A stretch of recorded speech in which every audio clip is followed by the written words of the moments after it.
शिरोमणि से शून्यता की ओर। और इस अध्ययन श्रृंखला में आज हम राजा नबूकदनेस्सर के विषय में देखेंगे। बाबुल का ये राजा एक महान राजा था। ये अन्य जाति था, लेकिन परमेश्वर का नियंत्रण किस प्रकार से हर एक पर है। वो परमेश्वर का भय मानता है या नहीं मानता है, वो परमेश्वर की अधीनता में चलता है या नहीं चलता है, ये परमेश्वर नहीं देखता। परमेश्वर सारी प्रकृति के ऊपर अपना नियंत्रण रखता है और वो उसी के अनुसार कार्य भी करता है। बाबुल जो कि उस समय का एक बहुत ही दृढ़ राज्य था, उस समय की जो शक्ति थी उसकी और जो समृद्धि थी वो बहुत अधिक थी। और बाबुल का राजा नबूकदनेस्सर परमेश्वर की योजना में, क्योंकि उसके लिए परमेश्वर ने यिर्मयाह के द्वारा पहले से भविष्यवाणियां करवा दी थी और इस्राएल के राजाओं को सावधान करवाया था। उसके बावजूद इस्राएल के राजा जो कि यरूशलेम में उस समय राज्य करते थे सावधान नहीं हुए। और तब परमेश्वर ने जैसा कहा था उसके अनुसार राजा नबूकदनेस्सर यरूशलेम पर चढ़ाई करता है। और यरूशलेम पर चढ़ाई करने के बाद वो यरूशलेम के शहरपनाह को तोड़ता है, उसके अच्छे अच्छे घरों को जला देता है और परमेश्वर के मंदिर से सारे सोने चांदी के पात्रों को उठवा लेता है। और न सिर्फ उन सोने चांदी के पात्रों को वो उठवाता है, लेकिन वहां पर जो पीतल के दो बहुत बड़े खंबे बने थे उनको भी तोड़वाकर उनका पीतल भी अपने देश में ले जाता है। और इस प्रकार राजा नबूकदनेस्सर ना सिर्फ सोना चांदी और ना सिर्फ वो पीतल जो कि तौल के बाहर था वो ले जाता है, लेकिन वहां से बहुत सारे नौजवानों को गुलाम बनाकर अपने देश ले जाता है। और जब वो उनको अपने देश ले जाता है तो वो अपने अधिकारियों को आदेश देता है, जो जवान इस लायक हैं कि वो शासन में सहायता कर सकें, मेरे सामने आ जा सकें, उनको तुम कसदियों की शिक्षा दो। उनके आचार व्यवहार, उनकी भाषा और उनका रहन सहन सब सिखाओ, ताकि मैं उनको शासन में उपयोग कर सकूं। और उन्हीं में दानियल, शद्रक, मेशक और अबेदनगो थे, जो कि यरूशलेम से गुलाम बनाकर कसदियों के देश बाबुल ले जाए गए। और वहां पर उनको शिक्षा दी जाती है और राजा नबूकदनेस्सर के सामने वो आने जाने लगते हैं। और तब राजा नबूकदनेस्सर एक स्वप्न देखता है।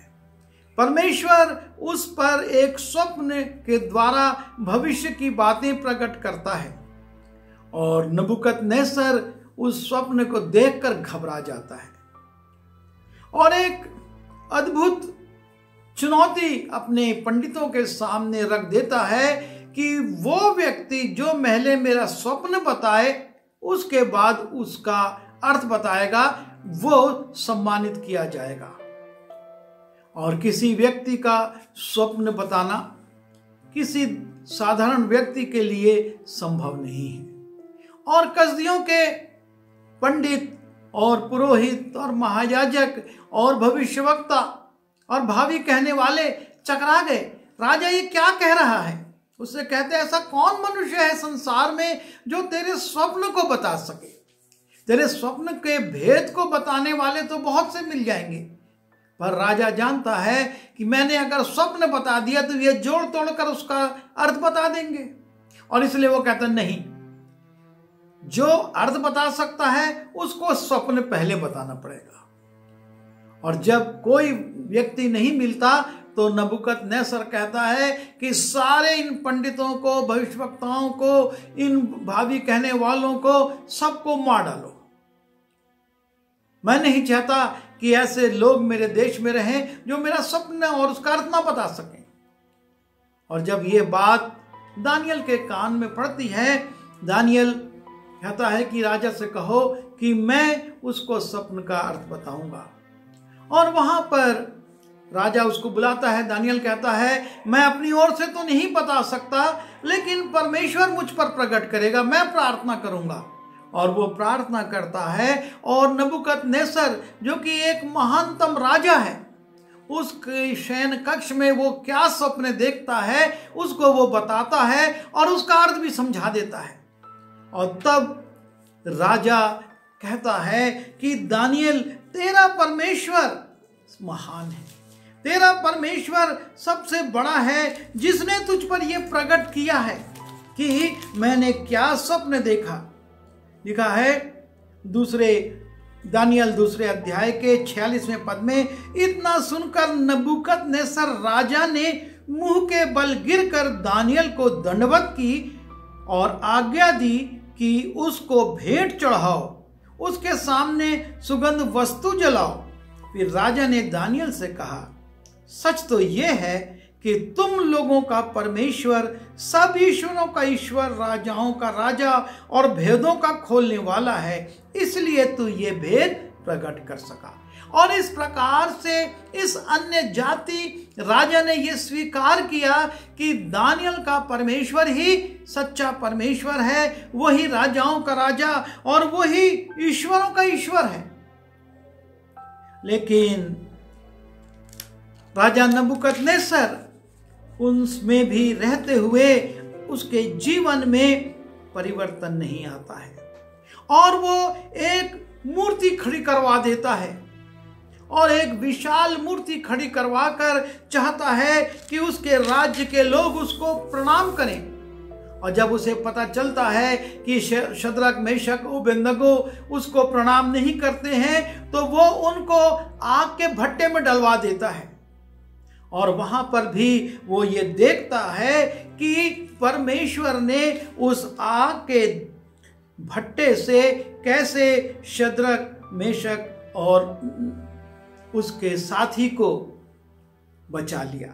वो कहता है, नबूकदनेस्सर कहने लगा, धन्य है शद्रक, मेशक, अबेदनगो का परमेश्वर, जिसने अपना दूत भेजकर अपने इन दासों को इसलिए बचाया क्योंकि इन्होंने राजा की आज्ञा न मानकर उसी पर भरोसा रखा और ये सोचकर अपना शरीर भी अर्पण किया कि हम अपने परमेश्वर को छोड़ किसी देवता की उपासना व दंडवत ना करेंगे।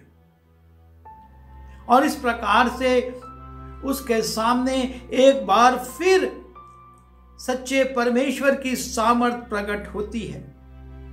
लेकिन नबूकदनेस्सर राजा अपनी जिंदगी को अपने तरीके से जीता रहता है और वो फिर से एक स्वप्न को देखता है जिसमें कि उसको एक विशाल वृक्ष दिखाया गया और उसमें सारे लोग शरण पाते हैं। बाद में वो विशाल वृक्ष काट दिया गया और उसको बेड़ियों से बांध दिया गया और राजा फिर से परेशान हो जाता है कि ये क्या है। और तब दानियल उसके ऊपर उस स्वप्न का अर्थ भी प्रकट कर देता है और राजा इससे प्रसन्न होता है। लेकिन अपने जीवन में वो फिर भी अपनी गलतियों को नहीं मानता। दानियल उसका सेवक है, उसके बावजूद दानियल परमेश्वर से प्रेरणा पाकर उसको चेतावनी देता है, उसको सलाह देता है। लिखा है, जब हम दानियल की पुस्तक उसके 4 अध्याय के 27वें पद में जाते हैं, इस कारण हे राजा मेरी यह सम्मति स्वीकार कर, यदि तू पाप छोड़कर धर्म करने लगे और अधर्म छोड़कर दीनहीनों पर दया करने लगे तो संभव है कि ऐसा करने से तेरा चैन बना रहे। क्योंकि परमेश्वर ने उस स्वप्न के द्वारा उस पर यह प्रकट कर दिया था कि ये जो मजबूत राज्य है, अर्थात तू जो इतना मजबूत है, तू गिरा दिया जाएगा, तू मनुष्य में से निकाल दिया जाएगा और तू पशु सरीका हो जाएगा, पशुओं के समान तू घास खाएगा और ओस से तेरा बदन भीगेगा। ये महल, ये ऊंचा पद, ये अधिकार और ये जो तेरी सामर्थ है, ये सब समाप्त हो जाएगी। मैंने तुझको शिरोमणि बनाया है। तूने इस्राएल जाकर वहां पर यरूशलेम से सारी लूट को प्राप्त किया है। तू एक मजबूत राष्ट्र है और मैं स्वप्न के द्वारा तुझसे बात भी करता हूं, लेकिन यदि तूने पाप छोड़कर धर्म नहीं अपनाया और दीनहीनों पर दया नहीं की, तो मैं तुझ पर एक दंड लाने वाला हूं, एक अद्भुत दंड। तू शिरोमणि है, लेकिन तू उस ऊंचे पद से नीचे गिरा दिया जाएगा। लेकिन नबूकदनेस्सर राजा पहले स्वप्न देखा, फिर उसने परमेश्वर की सामर्थ शद्रक, मेशक, अबेदनगो के द्वारा देखी, फिर स्वप्न देखकर चेतावनी पाया। दानियल ने स्पष्ट रूप से सारी बातें खोलकर उसको बता दी। उसके बावजूद लिखा है कि उसने अपने जीवन में परिवर्तन नहीं किया। उसने सच्चे परमेश्वर को जानने के बाद भी अपने आप को उसे समर्पित नहीं किया। और लिखा है 12 महीने के बीतने पर जब वो बाबुल के राजमहल की छत पर टहल रहा था, तब वो कहने लगा। नबूकदनेस्सर अपने महल की छत पर है, सारा नगर उसको नजर आ रहा है और वो उस छत पर टहल रहा है। और तब वो बड़े घमंड से कहता है, क्या ये बड़ा बाबुल नहीं है जिसे मैं ही ने अपने बल और सामर्थ से राजनिवास होने को और अपने प्रताप की बड़ाई के लिए बसाया है। वो उस राजपाट को देखकर, उसकी भव्यता को देखकर, उस नगर के महलों को देखकर, उसके ऊंचे ऊंचे भवनों को देखकर कहता है, क्या ये बड़ा बाबुल नहीं है जिसे मैं ही ने अपने बल और सामर्थ से राजनिवास होने को और अपने प्रताप की बड़ाई के लिए बसाया है। मैंने इसको बसाया है, मैंने इसमें ऐसा ऐसा करा है और ये सब मेरे बल से हुआ है, मेरी सामर्थ्य से हुआ है। और जब वो ऐसा बोलता है, तब लिखा है, ये वचन राजा के मुंह से निकलने भी ना पाया था कि आकाशवाणी हुई, हे राजा नबूकदनेस्सर, तेरे विषय में ये आज्ञा निकलती है कि राज्य तेरे हाथ से निकल गया। कोई शासक ने, किसी सेना ने उस पर हमला नहीं किया, किसी ने राजद्रोह नहीं किया, किसी ने उसके ऊपर कोई तीर नहीं चलाया, लेकिन परमेश्वर की आज्ञा निकल गई और लिखा है, हे राजा नबूकदनेस्सर, तेरे विषय में ये आज्ञा निकलती है कि राज्य तेरे हाथ से निकल गया। राज्य तेरे हाथ से निकल गया। ये राजाओं के साथ होना एक सामान्य बात है कि दूसरा राजा उस पर आक्रमण करके उसको जीत ले, या उसी के घर के लोग या उसी के सेनापति राजद्रोह करके उसको पद से हटा दे। लेकिन यहाँ पर बिना इनके ये हो रहा है और उसके बाद ना सिर्फ राज्य उसके हाथ से निकल रहा है, लेकिन लिखा है तू मनुष्यों के बीच से निकाला जाएगा। ना सिर्फ राज्य तेरे हाथ से निकलेगा, तू जो इतना शिरोमणि है, तू जो इतना प्रतापी है, तू जो इन बातों पर घमंड कर रहा है, तू ना सिर्फ राज्य तेरे हाथ से निकलेगा, तू मनुष्यों के बीच से निकाला जाएगा और मैदान के पशुओं के संग रहेगा।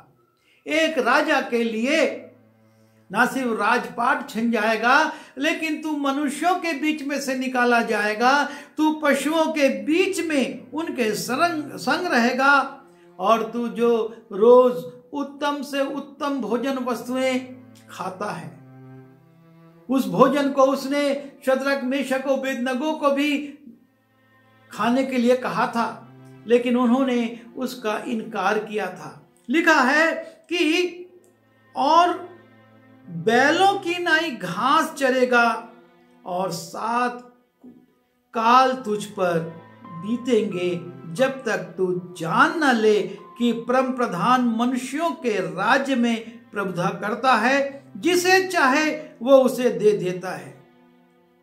परमेश्वर कहता है कि तू उत्तम उत्तम वस्तुएं जो महल में खाता था अब बैल के समान घास चरेगा, और तुझको समझ में आएगा कि परमेश्वर जो प्रभुता करता है और वो जिसे चाहे उसे राज्य देता, जिसे चाहे उससे ले लेता है। तुझको मैंने शिरोमणि बनाया, लेकिन तूने मेरे सामर्थ को देखा। स्वप्न के द्वारा मैंने तुझको राज्य के बारे में बताया। वो बड़ी मूर्ति जिसका सिर सोने का और जिसके हाथ चांदी और उसके नीचे का भाग पीतल का और उसके नीचे का भाग मिट्टी और लोहे का था, और उसके भेद को प्रकट करा। उसके बावजूद तूने ये गलती करी।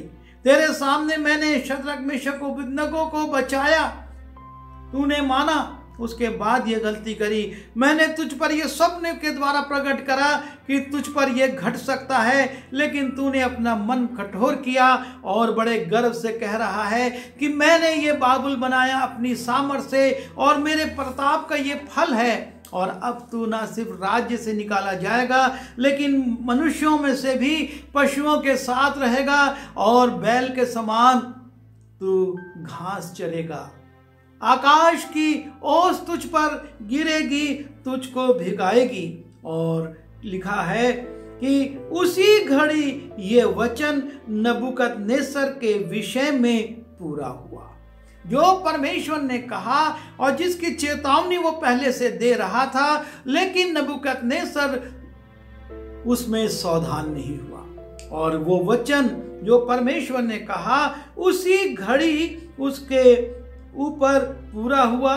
वो मनुष्यों में से निकाला गया, बैलों की नाई घास चरने लगा और उसकी देह आकाश की ओज से भीगती थी, यहां तक कि उसके बाल उकाब के पक्षियों के परों से और उसके नाखून चिड़ियों के चंगुलों के समान बढ़ गए। अर्थात उसकी सेवा शुश्रूषा के लिए जो एक बड़ा दल लगा रहता था, उन सब से वो हटा दिया गया। कोई उसका नाखून काटने वाला तक नहीं बचा, और उसके नाखून चिड़ियों के जंगलों के समान बढ़ गए। ये उस शिरोमणि राजा की स्थिति हुई जो कि बाबुल राज्य पर शासन करता था, जिसका डंका सारे विश्व में बजता था, जिसने कि यरूशलेम से कितना सोना चांदी पीतल लेकर लूट में आया था, और जिसने इस्राएल के परमेश्वर की सामर्थ को अपनी आंखों से देखा था। उसने दानियल से 2 बार अपने सपनों का अर्थ जाना था, और शद्रक मेशक अबेदनगो के सामने उसने परमेश्वर की सामर्थ देखी थी। उसके बावजूद जब वो नहीं बदला तो वो शिरोमणि से शून्यता की ओर ढकेल दिया गया। वो लिखा है कि वो मनुष्यों में से निकाला गया, बैलों की नाई घास चरने लगा। आकाश की ओस जो महलों में रहता था, अब आकाश की ओस उसके ऊपर गिर रही है, और उसके बाल लुकाब के पक्षियों के समान बढ़ गए हैं, और उसके नाखून भी बढ़ चुके हैं। यह है परमेश्वर जो कि शिरोमणि बनाता है, लेकिन यदि मनुष्य उसको अपनी उपलब्धि समझने लगे तो वो उसको शून्य भी कर देता है। और उसके बाद ये कहानी यही खत्म नहीं होती, लेकिन जब नबूकदनेस्सर फिर से परमेश्वर की ओर अपनी दृष्टि को उठाता है और ये कहता है कि तब मैंने परम प्रधान को धन्य कहा, और जो सदा जीवित है उसकी स्तुति और महिमा ये कहकर करने लगा, उसकी प्रभुता सदा की है और उसका राज्य पीढ़ी पीढ़ी तक बना रहने वाला है। पृथ्वी के सब रहने वाले उसके सामने तुच्छ गिने जाते, और वो स्वर्ग की सेना और पृथ्वी के रहने वालों के बीच में अपनी ही इच्छा के अनुसार काम करता है, और जो कोई उसको रोककर उससे नहीं कह सकता तूने ये क्या किया है। जब वो इस बात को फिर से स्वीकार करता है कि परमेश्वर सबसे महान है, हम उससे ये पूछ नहीं सकते, हमारी हैसियत नहीं है कि तू ये क्या कर रहा है। और जब वो इन बातों को स्वीकार करता है, जब वो अपनी आंखें स्वर्ग की ओर उठाता है, लिखा है उन दिनों के बीतने पर मुझ नबूकदनेस्सर ने अपनी आंखें स्वर्ग की ओर उठाई। वो फिर से एक बार परमेश्वर की ओर देखता है, और तब पर लिखा है उसी समय मेरी बुद्धि फिर ज्यों की त्यों हो गई। परमेश्वर ने फिर से उस पर अनुग्रह कर दिया। वो जो शिरोमणि था और शून्यता की ओर चला गया था, शून्य हो गया था, मनुष्य से पशु में परिवर्तित हो चुका था, मनुष्य भोजन से वो पशुओं का भोजन करने लगा था, पशुओं के समान वो मैदान में रहकर उसके ऊपर ओस पड़ती थी, उसके बाल बढ़ रहे थे, उसके नाखून बढ़ रहे थे। उसी समय जब उसने परमेश्वर की ओर फिर से दृष्टि उठाई और उसके महत्व को स्वीकार किया, उसी समय मेरी बुद्धि फिर ज्यों की त्यों हो गई, और मेरे राज्य की महिमा के लिए मेरा प्रताप और मुकुट मुझ पर फिर आ गया। परमेश्वर की दया भी यहाँ प्रकट होती है कि कैसे वो दया करता है। नबूकदनेस्सर राजा ने अपना मन कठोर किया, परमेश्वर का दंड आ गया। उसने अपनी दृष्टि परमेश्वर की ओर उठाई, उससे प्रार्थना करी, और लिखा है मेरा मुकुट मुझ पर फिर आ गया, और मेरे मंत्री और प्रधान लोग मुझसे भेंट करने के लिए आने लगे। अभी तक जो दूर हो चुके थे वो फिर आने लगे, और मैं अपने राज्य में स्थिर हो गया, और मेरी और अधिक प्रशंसा होने लगी। पहले से ज्यादा मेरी प्रशंसा होने लगी। और तब नबूकदनेस्सर कहता है, अब मैं नबूकदनेस्सर स्वर्ग के राजा को सराहता हूं और उसकी स्तुति और महिमा करता हूं। अब वो उसको स्वीकार रहा है, कहता है मैं उसकी स्तुति और महिमा करता हूं क्योंकि उसके सब काम सच्चे, उसका सब व्यवहार न्याय के हैं, और जो लोग घमंड से चलते हैं उन्हें वो नीचा कर सकता है। वो उस सच्चाई को स्वीकार करता है कि जो लोग घमंड से चलते हैं उनको वो नीचा कर सकता है, गिरा सकता है। मैंने घमंड किया और मैं अपने महल से बाहर आ गया, जानवर बन गया, और मेरा जीवन एक पशु सरीका हो गया। लेकिन जब उसने परमेश्वर को स्वीकारा तो फिर वो इस बात को लिखने पाया कि जो लोग घमंड से चलते हैं उन्हें वो नीचा कर सकता है। और यही बात हमारे जीवन के लिए महत्वपूर्ण है। नबूकदनेस्सर राजा को परमेश्वर ने, जो कि अन्य जाति था, ऊंचाइयों पर ले गया, और जब उसने परमेश्वर की बात को नहीं सुना, नजरअंदाज किया, तो परमेश्वर ने उसको गिरा दिया। लेकिन जब उसने फिर से अपनी दृष्टि उठाई, परमेश्वर से प्रार्थना करी, परमेश्वर ने उसको ज्यों का त्यों कर दिया, बल्कि और उसका प्रताप फैलने लगा। पर वो इस बात को स्वीकार करता है, जो घमंड से चलते हैं उन्हें वो नीचे गिरा सकता है। आप और मैं किस बात पर घमंड करें, किस चीज पर घमंड करें? यदि हम आज ऊंचे स्थानों पर हैं, यदि आज हमारी प्रशंसा हो रही है, यदि आज लोग हमारे सामने झुकते हैं या हमको इज्जत देते हैं या हमारे से इज्जत से बात करते हैं, तो उसका एक ही कारण है कि परमेश्वर ने आपको और मुझको उठाया है। आप और मैं अपनी शक्ति से, अपनी बुद्धि से, अपनी सामर्थ्य से, अपने प्रताप से कुछ नहीं कर सकते। यदि हम सोचेंगे तो नबूकदनेस्सर जैसी हालत होगी, और यदि परमेश्वर की सच्चाई को स्वीकारेंगे तो निश्चय हम फिर ज्यों के त्यों हो सकते हैं। प्रभु अनुग्रह करे कि हम अपनी उपलब्धियों पर घमंड ना करें, हम अपनी उपलब्धियों को अपनी शक्ति का परिणाम ना समझें, हम अपनी उपलब्धियों को अपना अर्जन ना समझें, अपने ज्ञान का, अपनी शक्ति का लाभ ना समझें, लेकिन सारा आदर महिमा परमेश्वर को दें और वही हमको और ऊंचाइयों पर उठाएगा। आइए प्रार्थना करें।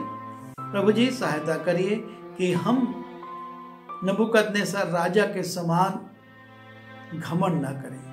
निश्चय हम इतने बड़े पदों पर नहीं हैं, लेकिन हम जहाँ पर भी रहते हैं कई बार घमंड हमको प्रभु जी चूर चूर कर देता, हम उससे भर जाते और उसका परिणाम होता कि हमारे जीवन में पतन आ जाता है। नबूकदनेस्सर ने अपनी गलती स्वीकारी, आपकी दया हुई। यदि हम में से कोई अपनी गलती के कारण अपने ऊंचे पदों से, अपने ऊंचे अधिकारों से गिर चुका है, आप अनुग्रह कीजिए और उसको फिर से अपनी गलती मानने का अनुग्रह दीजिए, ताकि वो अपनी गलतियों को मानकर आपसे अपने संबंध ठीक कर ले और फिर से ऊंचे स्थानों पर पहुंचाया जाए। विनती यीशु के नाम से मांगता हूँ, आमीन।